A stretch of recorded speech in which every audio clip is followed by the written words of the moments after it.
ओवैसी कोई मोर्चा बनावें, अखिलेश कोई मोर्चा बनावें, राहुल जी बनावें।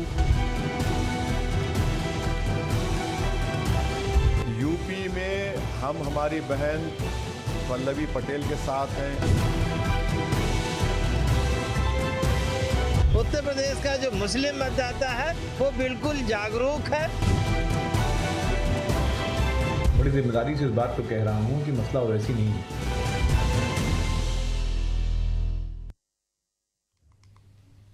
नमस्कार, एशियन न्यूज की खास पेशकश में आप सभी का स्वागत है। मैं हूं आपके साथ भागीरथ साहू। बिहार में ओबीसी की एंट्री से महागठबंधन का समीकरण बिगड़ने के बाद अब यूपी की राजनीति में भी तीसरे मोर्चे की सुगबुगाहट तेज हो गई है। सवाल यह कि क्या मुस्लिम वोटों में सेंध यूपी में भी बड़ा असर डाल सकती है। बिहार चुनाव में सीमांचल क्षेत्र की 5 सीटों पर ओबीसी की पार्टी की जीत और कई सीटों पर दूसरे तीसरे नंबर पर पहुंचना विपक्ष के लिए बड़ा झटका साबित हुआ। इसका सीधा नुकसान राजद और कांग्रेस को हुआ। अब आशंका है कि उत्साहित ओवैसी यूपी में भी एंट्री करेंगे, जिससे सपा कांग्रेस गठबंधन का गणित गड़बड़ा सकता है। यूपी में दोनों दल साथ हैं और चुनाव तक साथ रहने की बात भी तय मानी जा रही है। उधर बीजेपी का कहना है कि ओबीसी लड़े या ना लड़े, इससे भाजपा की रणनीति पर कोई फर्क नहीं पड़ता। भाजपा का दावा है कि वो संगठन आधारित चुनाव लड़ती है और तीसरे मोर्चे की मजबूती या कमजोरी उसे प्रभावित नहीं करती। वहीं विपक्ष खासकर सपा और कांग्रेस का दावा है कि बिहार के नतीजे ओबीसी की वजह से नहीं बल्कि मतदाता गहन पुनरीक्षण यानी वोटर एसआईआर की वजह से बदले हैं। सपा कहती है कि यूपी का मुसलमान जानता है कि भाजपा को हराने में सिर्फ समाजवादी पार्टी सक्षम है, इसलिए मुस्लिम वोटों में बिखराव नहीं होगा। यूपी की तकरीबन 143 सीटों के आसपास यहां पर मुस्लिम वोटरों का प्रभाव है। ऐसे में देखना होगा ओबीसी का अभियान क्या यूपी में बटेंगे भाईजान। इसी खास मुद्दे पर करेंगे चर्चा, लेकिन पहले कुछ प्रतिक्रिया आपको दिखा देते हैं। उत्तर प्रदेश में तो जाएंगे, उत्तर प्रदेश में दरी नहीं बिछाएंगे। उत्तर प्रदेश में MYPDA का ये सब झूठ बातें करते हैं ना, उनके खिलाफ जाएंगे, आप निश्चिंत रहिए। और जो आकर यहां पर बकवास उन्होंने की उसका नतीजा देख लिए। यूपी में हम हमारी बहन पल्लवी पटेल के साथ हैं। हम उम्मीद करते हैं कि चंद्रशेखर आजाद, रावण, स्वामी प्रसाद मौर्य, हम सब मिलकर कोशिश करें। देखिए, जहाँ तक MIM और असदुद्दीन ओवैसी का सवाल है, बिहार की हार की मुख्य वजह वो नहीं है। बिहार में जो हार हुई है वो SIR में वोट काटने की वजह से हुई है। ना वोट कटते, ना इस तरह का वोट पैटर्न आता। रहा सवाल उत्तर प्रदेश का जो मुस्लिम मतदाता है वो बिल्कुल जागरूक है। वो ये जानता है कि अगर हमें बीजेपी को हराना है तो हमें एक जगह एकजुट होके वोट करना पड़ेगा, नहीं तो हम बीजेपी को नहीं हरा सकते। बड़ी जिम्मेदारी से इस बात को कह रहा हूं कि मसला ओवैसी नहीं है। जिस तरीके से बिहार में आनन फानन में चुनाव के पहले SIR किया गया और वोट काटे गए, पहले शिफ्ट में 65 लाख, फिर बाद में 16 लाख ऐसे लोगों के वोट जोड़े गए जिनके कागज़ कंप्लीट नहीं थे, और लास्ट में तो 3.5 लाख एकदम बिना फॉर्म भरे लोगों को जोड़ लिया गया। जो विपक्ष के वोट थे उनके फॉर्म नहीं भरने दिए गए, और बाद में इलेक्शन वाले दिन सोशल मीडिया पर तमाम ऐसी वीडियोज़ वायरल थी जहाँ लोग कह रहे थे कि उनका वोट काट दिया गया है, जानबूझकर वोट काट दिया गया है। तो ओवैसी या कोई अन्य राजनीतिक दल मुद्दा नहीं, मुद्दा इस बात का है कि जो भी राजनीतिक दल है वो अपना चुनाव लड़ेगा, हमें उस पर ऑब्जेक्शन नहीं है। देखिए, भारतीय जनता पार्टी अपनी योजनाओं की, अपने तैयारियों की चर्चा करती है और हमारे पास बेहतर नेतृत्व है, शुचिता सुशासन की राजनीति है, उसके तहत हम चुनाव की तैयारियों में हैं। अब ओवैसी कोई मोर्चा बनावें, अखिलेश कोई मोर्चा बनावें, राहुल जी बनावें, भारतीय जनता पार्टी अपने उद्देश्यों, अपने कार्यों, अपने नेतृत्व के साथ जनता के बीच में रहेगी। तो ओबीसी का अभियान यूपी में बटेंगे भाईजान, क्या वाकई? क्योंकि जिस तरह से बिहार में 5 सीटें मिली, सीमांचल में मजबूत हुए ओवैसी, अब उत्तर प्रदेश के चुनाव में वो एंट्री लेते हैं। जिस तरह से उन्होंने साफ कह दिया, वो ये भी कह रहे हैं कि उत्तर प्रदेश में दरी नहीं बिछाएंगे। मतलब वो कह रहे हैं कि मुसलमान दूसरी पार्टियों में जाकर दरी बिछाते हैं, अब ऐसा नहीं होगा, हम मजबूती के साथ लड़ेंगे। तो जो ये आक्रामक बयान है, जो आक्रामक तेवर है ओबीसी का, ये कितना यूपी की राजनीति में रंग लाकर देखने वाली बात होगी। लेकिन हलचल तो है, इसमें कोई शक नहीं है। चलिए इसे खास मुद्दे पर चर्चा शुरू करते हैं। जो मेहमान हमारे साथ मौजूद है मैं उनका आप लोगों से तारुफ कराता हूँ। हमारे साथ है बीजेपी प्रवक्ता राघवेंद्र सिंह जी, सपा प्रवक्ता विवेक पांडे जी और कांग्रेस प्रवक्ता राजेंद्र सागर जी। आप तीनों मेहमानों को स्वागत है हमारे इस खास चर्चा में। सबसे पहले विवेक पांडे जी, देखिए ओवैसी का बयान आपने भी सुना होगा, साफ कह रहे हैं कि उत्तर प्रदेश में हम दरी नहीं बिछाएंगे। हमसे मतलब मुसलमानों की बात कर रहे हैं वो, जो कि वो मुसलमानों का अपने आप को रहनुमा बताते हैं। वो कहते हैं, एक तरह से इनडायरेक्टली वो कह रहे हैं कि समाजवादी पार्टी में मुस्लिम सिर्फ दरी बिछाता है, इसलिए मजबूती से हम लड़ेंगे। कहीं ना कहीं अगर ये बयान अगर यूपी में भाईजानों को पसंद आ गया तो आप लोगों के लिए बड़ा मुश्किल हो जाएगा, क्योंकि आप लोग तो बड़ा दावा करते हो, कर भी रहे कि बीजेपी को हराने के लिए समाजवादी पार्टी को वोट करेगा मुसलमान। भागीरथ जी, पहले तो मंच पे उपस्थित सभी सम्मानित पैनलिस्टों को, आपके दर्शकों को और आपको मेरा प्रणाम। मैं अपनी बातों को अनुमोदन के साथ अभिव्यक्त करने की अनुमति आपके पूरे मंच से और आपके दर्शकों से चाहूंगा। देखिए, ये कहना बहुत आसान है कि उत्तर प्रदेश में ओवैसी जी के आने से हमारे लिए चुनौतियां बढ़ेंगी। मैं आपको ऐसे कई उदाहरण दे सकता हूं, अंतरराष्ट्रीय पटल से लेकर के भारत के कई राज्यों के, जहां पर इस तरह का जब ध्रुवीकरण करने के लिए कोई विशेष समुदाय या विशेष राजनीतिक दल आता है, एक जातिगत राजनीति को आधार बना करके, तो यकीनन बड़ी पार्टियों को उसका लाभ होता है। और हम ये बिल्कुल कहने में गुरेज नहीं करेंगे कि हम भारत की तीसरी सबसे बड़ी पार्टी हैं। और क्षेत्रीय अनुसार, क्षेत्र के अनुसार भी देखिए, उत्तर प्रदेश के चुनाव के अनुसार तो हम भाजपा के लिए सबसे बड़ी विपक्ष के साथ सबसे बड़ी चुनौती भी है। अब बात आती है ओवैसी जी के उत्तर प्रदेश आने की। मुझे लगता है पूर्व की जो जनसंख्या का जो आकलन हुआ था, उत्तर प्रदेश में 14 करोड़ के जो आसपास मुसलमान था 2011 में, मुझे लगता है लास्ट सेंसेक्स हुआ था। उसके बाद जो सच्चर कमेटी की रिपोर्ट आई या मुस्लिमों के लिए जिस तरीके की बयानबाजियां हुई, आज वो आंकड़ा मेरा अनुमान है कि 25-30 करोड़ के आसपास होना चाहिए। मुझे नहीं पता क्योंकि सेंसेक्स की वो नहीं आई है, लेकिन मेरा अनुमान है, ये मेरा व्यक्तिगत अनुमान है।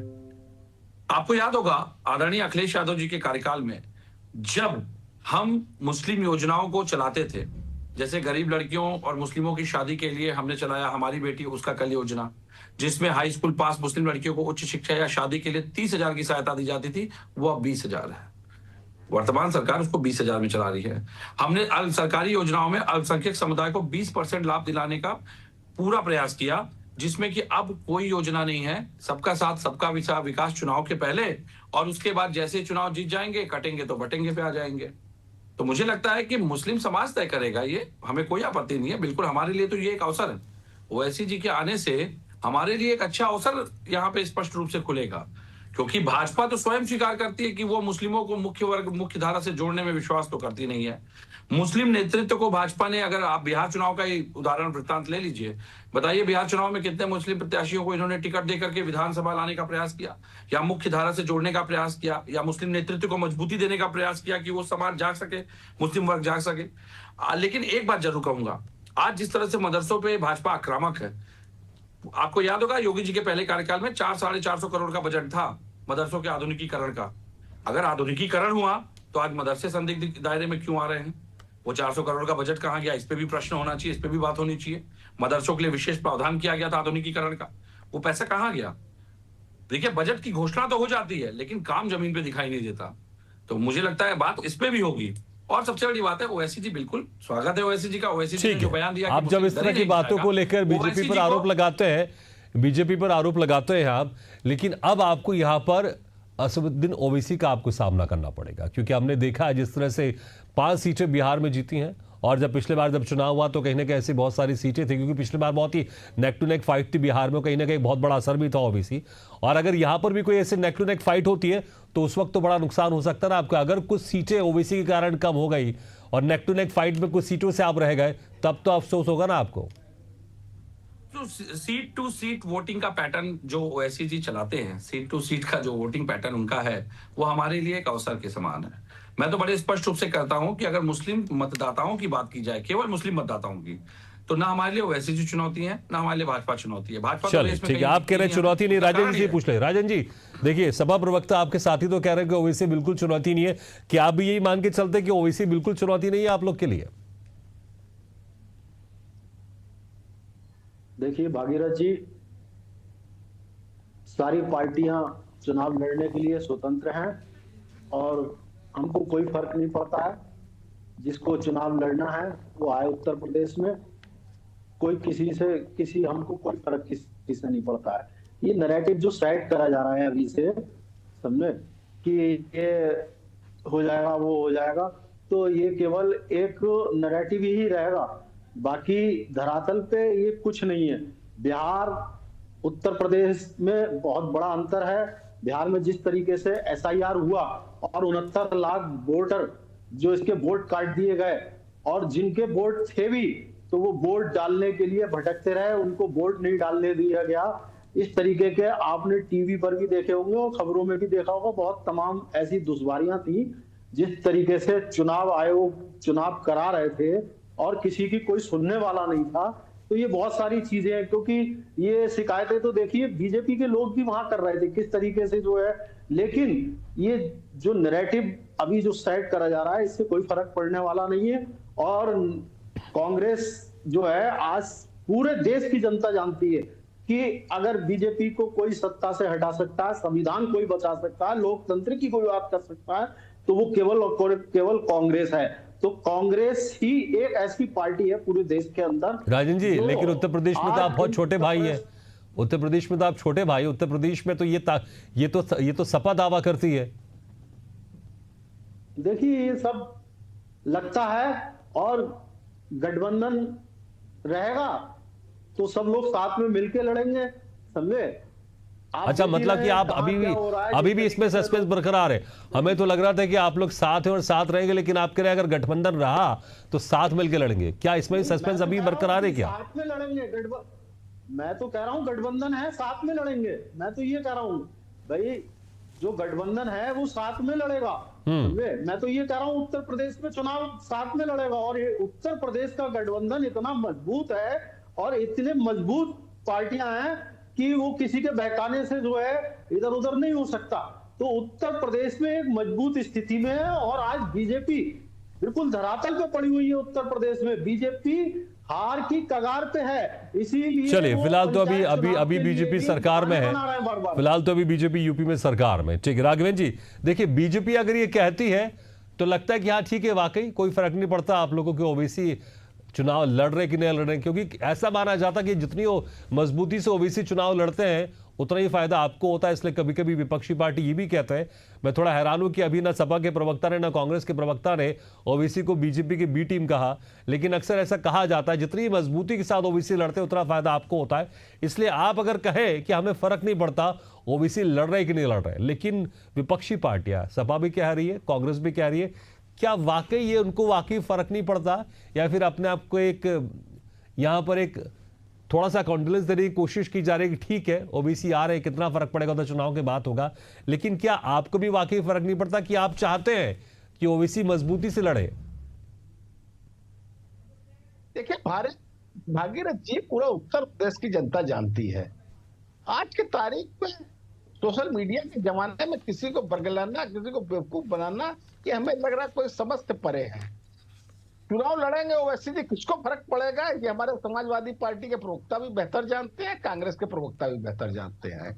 हम लोग जो है, हमारी योजनाएं अलग रहती है, हमारी खुली योजनाएं रहती है। जैसे आज की तारीख में SIR की प्रक्रिया चल रही है, हम लोग हर काम छोड़ करके उत्तर प्रदेश में SIR में लगे हुए हैं। हम लोग योजना बना रहे हैं, हम लोग वार्ड स्तर तक जा रहे हैं, हमारे BLA हर जगह लगे हुए हैं, ईमानदारी से वोट बना रहे हैं।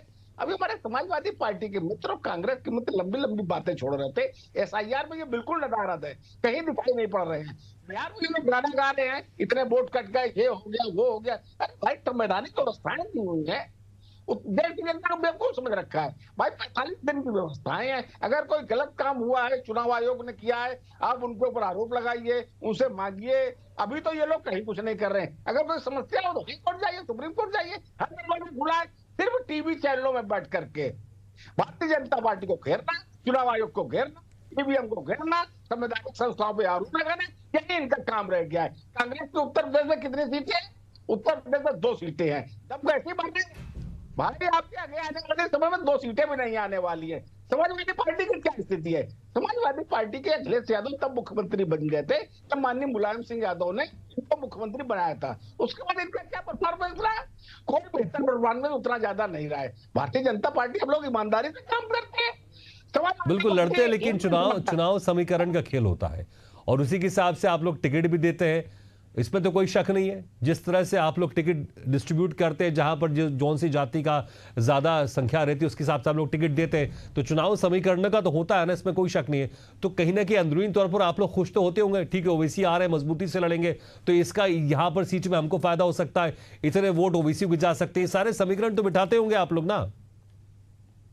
देखिए सब समीकरण बैठाला जाता है, हम लोग राजनीतिक दल हैं, चुनाव जीतना हमारा लक्ष्य है, ईमानदारी से करते हैं, लेकिन हम लोग योजनाओं में कभी कोई इस प्रकार की तुष्टिकरण की भावनाएं रहती है। समाजवादी पार्टी तो लंबे समय तक राजनीति करता रहा, क्या एमवाई का समाज के सभी वर्गों में भागीदारी होती है?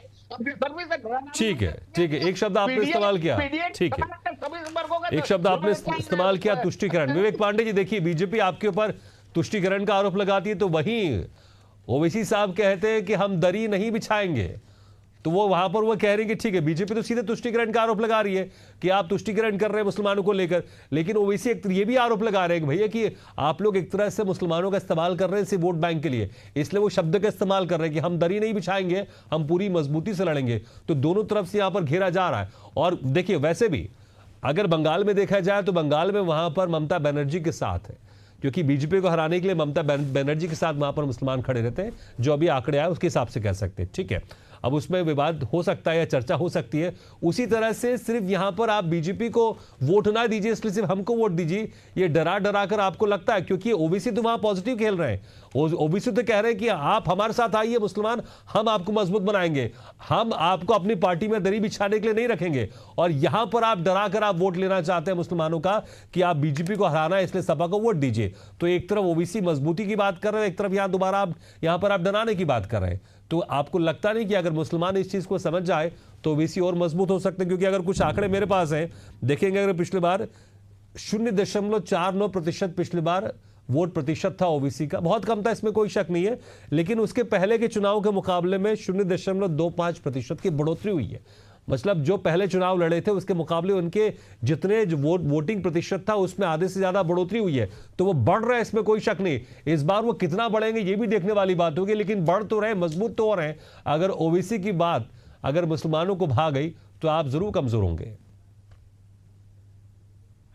कई बातें आ गई, क्योंकि मैं शुरू करूंगा ओवैसी जी की बात आई, उनके चुनाव की बात आई। अभी 2023 के विधानसभा चुनाव में जब तेलंगाना उनके गृह राज्य में ही कांग्रेस ने बढ़त हासिल करते हुए सत्ता काबिज की और ओवैसी जी का जिस तरह से वोट प्रतिशत कम हुआ, पहले ओवैसी जी को अपने गृह जनपद पे ध्यान देना चाहिए। ये बात सही है कि वो अपनी 7 सीटें बचाने में कायम रहे, लेकिन ये बात भी जायज है कि जो ध्रुवीकरण की बात एक आई कि ध्रुवीकरण हम करते हैं, जो आरोप लगा, भाई जिन्ना का भूत इनको पकड़ता है, सबसे बड़ी बात जिन्ना का जिन इनके ऊपर सवार है, और उसके बाद मुसलमानों को पाकिस्तान भेजने की बात इनके नेता करते हैं, तुष्टिकरण हम करते हैं। एमवाई की पार्टी हमको कहा जाता है, तुष्टिकरण हम करते हैं। भाई इनके आरोपों की कोई सत्यता तो है नहीं, क्योंकि भाजपा जो लोग हैं, भाजपा की जो सोच है, विचारधारा है, वो संकुचित हो चुकी है। जब इनको चुनाव लड़ना होता है तब सबका साथ सबका विकास होता है मंच से, और चुनाव को जीतते ही जैसे चुनाव थोप दिया जाएगा, जिता करके भाजपा को थोप दिया जाएगा, फिर हो जाता है कटेंगे तो बटेंगे। तो ये पैटर्न भी इनको समझाना पड़ेगा ना कि सबका साथ सबका विकास के तुरंत बाद वोट चुनाव जीतते ही सब कटेंगे तो बटेंगे कैसे आएगा, एक रहेंगे तो सेफ रहेंगे, इसको ये कैसे हो जाता है। अभी इन्होंने एक टिप्पणी की, क्योंकि ये पैटर्न हो गया है मीडिया में बैठ के भाजपा के प्रवक्ताओं का इस तरह से आलोचित करने का, इनडायरेक्टली हमला करने का सीधे अखिलेश यादव जी के ऊपर। इन्होंने क्या कहा, मुख्यमंत्री बनने के बाद जहां मठों में भाई भतीजावाद जारी है, मठों में लोगों को उत्तराधिकारी नहीं मिल रहा है, अपने भाई भतीजों को उत्तराधिकारी बना दिया जा रहा है, तो हम तो राजनीति कर रहे हैं, हम तो सक्रिय राजनेता हैं। और हमें विवेक जी, लेकिन मुझे आप बताइए, आप एक राजनीतिक पार्टी को आप एक मठ से कैसे आप जोड़ रहे हैं? आप बीजेपी पर आरोप लगाए तो मुझे लगता है चलेगा। भाई इस राजनीतिक डिबेट में मठ का क्या लेना देना, क्योंकि मठ जो अपनी व्यवस्थाओं से चलता है ना, आप अगर कहे बीजेपी में ऐसा होता है तो मुझे लगता है समझ में आएगा। आप इसको किस तरह से जोड़ना चाह रहे हैं, थोड़ा इसको भी स्पष्ट कर दीजिए आप। हाँ, मुझे बोल लेने दीजिए। हाँ। मैं सिर्फ ये बताना चाह रहा हूँ कि ये जो नैरेटिव लगाते हैं परिवारवाद का, मैं इनके 10 उदाहरण दे सकता हूँ परिवारवाद के, कि इनके आगे परिवारवाद नहीं है। ये हर बार जो कहते हैं, आप तो मठ की बात कर रहे थे, आप तो मठ की बात कर रहे थे, आप तो बीजेपी पार्टी की बात ही नहीं कर रहे थे आप। तो मैं वही कह रहा हूं, इसको आप कैसे जोड़ रहे हैं? क्योंकि जब इस तरह से आप बातें करते हैं तभी तो बीजेपी को मौका मिलता है। देखिए आप तुष्टिकरण की बातें कर रहे हैं आप। नहीं, बिल्कुल, देखिए अवैधनाथ जी हमारे सम्मानित चूंकि आचार्य रह चुके हैं, हमारे मठाधीश रह चुके हैं। आज कहीं ना कहीं आदरणीय योगी आदित्यनाथ जी भी उनके कहीं ना कहीं परिवार से आते हैं। मैं तो पूछ रहा हूं ना, तो योग्यता के पैरामीटर अगर वहां आप नहीं देख रहे हैं तो यहाँ देख रहे हैं। मुझे समझ नहीं आ रहा है, आप एक राजनीतिक पार्टी चुनाव को आप मटकी, क्योंकि वहां पर तो जो गुरु का पूरा अधिकार होता है ना, गुरु का पूरा अधिकार होता है, वहां तो चुनाव नहीं होता ना, वहां तो चुनाव नहीं होता। चलिए ठीक है, आप राजनीतिक डिबेट में आप मटक को शामिल आपने कर दिया। नहीं, मैं उसका कारण बता दूं। आप वॉकओवर मत दीजिए, मेरा कारण उसका जवाब ले लीजिए। जब धीरेन्द्र शास्त्री पदयात्रा निकालते हैं और शराब की दुकानों को बंद करने का आह्वान करते हैं और वहां पे जबरन शराब की दुकानें बंद कराई जाती हैं, अराजकता की जाती है, एफआईआर होती है, गिरफ्तारियां नहीं होती है, तो आप जब धर्म की राजनीति को आधार बना करके आप राजनीति करेंगे और केवल धन और धर्म आपका केवल उद्देश्य रह गया है, तो हर बात आएगी यहाँ पर राजनीति में, हर बात को इन्होंने केवल और केवल धार्मिक ध्रुवीकरण से जोड़ के रख दिया। आप सनातन धर्म की जो यात्रा आप इसको लेकर, कई ऐसी यात्रा मैंने कई दूसरे धर्म में भी देखी है, जब वो निकलती तो कई अराजकता वाली बात सामने आती है, लेकिन आपकी पार्टी के भी उसका जिक्र नहीं करती। ठीक है, चलिए समय मेरे पास कम है, ठीक है। राजेंद्र सागर जी, देखिए जिस तरह से यहां पर हम आंकड़ों की भी बातें कर रहे थे, भले आप लोग कितना भी कह दे हमें फर्क नहीं पड़ता, लेकिन बीजेपी को तो मौका मिलता है, तुष्टीकरण की बात करती है, क्योंकि आप लोग कहीं ना कहीं मुसलमानों को डरा कर वोट लेना चाहते हैं, क्योंकि हमने वो मौत का सौदागर वाला हमने बयान जरूर सुना है हमने, और ऐसे बहुत सारे बयान हैं, ऐसे बहुत सारे बयान है। लेकिन यहां पर ओबीसी मुसलमानों के साथ पॉजिटिव राजनीति खेलना चाहते हैं, वो ये बताना चाहते हैं कि आप हमारे साथ आइए, हम आपको ताकत देंगे, अगर आप समाजवादी पार्टी या कांग्रेस के साथ रहेंगे तो आपको सिर्फ दरी बिछाने का मौका मिलेगा। तो कहीं ना कहीं पॉजिटिव राजनीति में जा रहे हैं, ये बात कहीं मुसलमानों को पसंद आ गई। तो राजन जी संक्षेप में, समय कम है। देखिए, अभी हमारे भाई राघवेंद्र जी जो बात कर रहे थे कि 2 सीटें 2 से 200 होने में देर नहीं लगती है, ये भी 2 सीटों वाले ही है। ये संसद में 2 ही सीटें इनकी आती थी पहले, ये भूल गए हैं शायद, 200 से 300 पे पहुंच गए, अब फिर नीचे आ रहे हैं धीरे धीरे, तो फिर 2 पे ही आ जाएंगे ये, तो 2 से 200 पे पहुंचने में देर नहीं लगती है। और बात मुस्लिम की है तो जितना भी अल्पसंख्यक है मुस्लिम सहित, वो देख रहा है कि कांग्रेस के समय में ही उसका आर्थिक उत्थान हुआ था, समझे, सामाजिक स्तर उसका बड़ा था। आज वो परेशान है, वो उसे पता है कि अगर संविधान जिंदा रहेगा तभी हम इस देश में कुछ कर पाएंगे। ये दरी बिछाना और ये सब जुमलेबाजी ये खत्म होने वाली है। और मुस्लिम आज फिर कांग्रेस के पक्ष में आ गया है, अनुसूचित जाति कांग्रेस के पक्ष में आ गया है। तो जिस तरीके से आज SC ST और मुस्लिम और पूरा अल्पसंख्यक और कुछ बैकवर्ड, ये सब आज कांग्रेस की तरफ देख रहे हैं, क्योंकि इनका उत्थान ही कांग्रेस से हुआ था और उन्हें मालूम है कि चलिए समय कम है, लेकिन राजन जी आपकी बात में कभी आप गठबंधन की बात नहीं कर, लगातार कांग्रेस बोल रहे। समय मेरे पास बहुत कम है, 15 सेकंड में अपनी बात कंप्लीट कर दीजिए आप। राघवेंद्र जी संक्षेप में। देखिए, अभी हमारे मित्र समाजवादी पार्टी के प्रवक्ता ने बड़ी गंभीर बात कही और बिल्कुल शुद्ध झूठ बोला। उन्होंने कहा अवैध राज जी के परिवार से हमारे मुख्यमंत्री जी आते हैं, ये बिल्कुल झूठ है। अवैधनाथ जी कहाँ के रहने वाले हैं और योगी आदित्यनाथ जी कहाँ के रहने वाले हैं, इनकी जांच कर लीजिए, उनका परिवार तो नहीं आते मानने वाले। और दूसरी बात, ये पारिवारिक पार्टियां बता रहे हैं, देखिए पूरी दुनिया जानती है अखिलेश यादव पहले क्या करते थे। माननीय मुलायम सिंह यादव ओबीसी पे आ जाते, लास्ट कमेंट, अपना फाइनल कमेंट दे दीजिए आप ओबीसी पर। देखिए, निश्चित रूप से भारतीय जनता पार्टी की सेहत पे कोई फर्क नहीं पड़ने वाला, हमारे पिच अलग है, हमारे काम करने का तरीका अलग है। चलिए पिच अलग है, लेकिन यहाँ पर महागठबंधन और ओवैसी की बीच एक तरह सेम है, क्योंकि दोनों के लिए जो बड़ी ताकत है वो मुस्लिम वोट बैंक है। लेकिन देखना होगा इस मुस्लिम वोट बैंक में कौन से इमारता ओबीसी अपना चमत्कार, जिस तरह से बिहार में उन्होंने दिखाया 5 सीटें जीती, ऐसा है कोई धमाकेदार चमत्कार या फिर कोई एक असर दिखाई देता उत्तर प्रदेश के चुनाव में, देखने वाली बात होगी। बहुत बहुत शुक्रिया आपसे मेहमानों का, राघवेंद्र जी, विवेक पांडे जी, राजन जी, शुक्रिया हमारे खास चर्चा में शामिल होने के लिए। तो देखना होगा जब उत्तर प्रदेश में विधानसभा चुनाव होगा तो मुस्लिम भाईजान वो किसकी तरफ जाते हैं, ओबीसी का अभियान, ये देखने वाली बात होगी। इसी के साथ हमारे खास पेशकश में फिलहाल इतना, लेकिन खबरों का सिलसिला लगातार जारी, आप देखते रहिए एशियन न्यूज। ओवैसी कोई मोर्चा बनावे, अखिलेश कोई मोर्चा बनावे, राहुल जी बनावे। यूपी में हम हमारी बहन पल्लवी पटेल के साथ हैं। उत्तर प्रदेश का जो मुस्लिम मतदाता है वो बिल्कुल जागरूक है। बड़ी जिम्मेदारी से इस बात को कह रहा हूं कि मसला ओवैसी नहीं है।